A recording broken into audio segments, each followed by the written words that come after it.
Hi everyone, welcome back to our YouTube channel अंग्रेजी से हिंदी तक, जहां पर हमने ली है न्यूज़ की कुछ हेडलाइंस ताकि हम इंग्लिश टू हिंदी ट्रांसलेशन इनसे सीख सकें और साथ के साथ अपनी जो वोकैबुलरी है उसको भी हम स्ट्रॉन्ग कर सकें। कुल मिला के इंग्लिश के जितने भी बेनिफिट्स होते हैं वो इन हेडलाइंस से हमें होंगे और मैंने न्यूज़ की सिर्फ टॉप की 3 हेडलाइंस ली हैं जिनसे हम थोड़ी बहुत नॉलेज भी गेन कर सकते हैं और साथ के साथ न्यूज़ को देखकर अपडेट भी रह सकते हैं। तो चलिए शुरू करते हैं वीडियो को बिना देरी किए। जो हमारी फर्स्ट हेडलाइन यहाँ पर दी गई है वो है यूके यानी कि जो ब्रिटेन है, यूनाइटेड किंगडम की यहाँ पर बात हो रही है।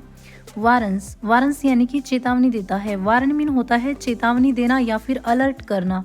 ये जो हेडलाइन है हमारी ये प्रेजेंट इंडेफाइनाइट टेंस की है, इसलिए यहाँ पर वारंस लिखा हुआ है। पुतिन को, जो व्लादिमीर पुतिन है रूस के प्रेसिडेंट, उनको चेतावनी देता है। एज मीन जैसे ही। रशियन मिलिट्री शिप, जो रूस की सेना का जहाज है। रशियन यानी कि रूस की, मिलिट्री यानी कि सेना, शिप यानी कि जहाज, यानी रूस की सेना की जो जहाज है एंटर्स यानी कि प्रवेश करती है। अब देखिए फिर से जो हेडलाइन है हमारी ये प्रेजेंट इंडेफाइनाइट टेंस के अंदर है। इसी सिंगल हेडलाइन के अंदर हमारे 2 सेंटेंस हैं, वो हम बाद में देखेंगे, इसीलिए दोबारा से जो वर्ब का यूज हुआ है वो फिर से उसके साथ एस का यूज हुआ है। जैसे ही जो जहाज है वो एंटर करती है, इट्स मीन इसके यानी यूके के वाटर्स से यहाँ पर मतलब है समुद्री क्षेत्र। जैसे ही रूस की सेना का जहाज यूके के समुद्री क्षेत्र में दाखिल हुआ या समुद्री क्षेत्र में एंटर करता है, यूके ने पुतिन को यानी कि रूस को चेतावनी दी। तो चलिए देखते हैं हमारी नेक्स्ट हेडलाइन को। गनमैन यानी कि हमलावर। किल मीन होता है मारना, यानी कि हमलावरों ने मार दिया 2 लोगों को। इन मीन में।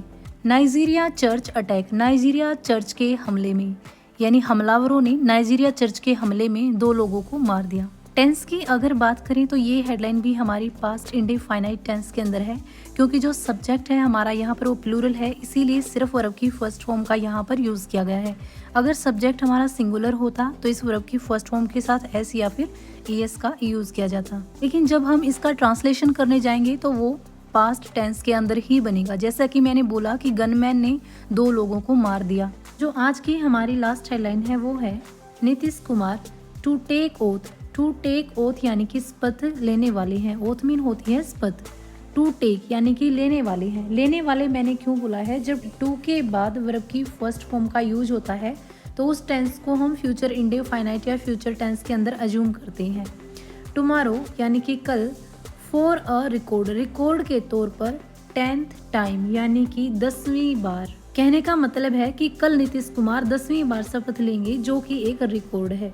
तो टेंस की बात हम इस हेडलाइन के अंदर पहले ही कर चुके हैं। ये जो हमारी हेडलाइन है इसको हम फ्यूचर टेंस के अंदर एज्यूम करेंगे, क्योंकि 2 प्लस वर्ब की फर्स्ट फॉर्म जहाँ पर यूज होती है मेन वर्ब के रूप में, उसको हम फ्यूचर टेंस के अंदर ही मानते हैं। तो आज की वीडियो में सिर्फ इतना ही। मिलते हैं नेक्स्ट वीडियो में। Thanks for watching.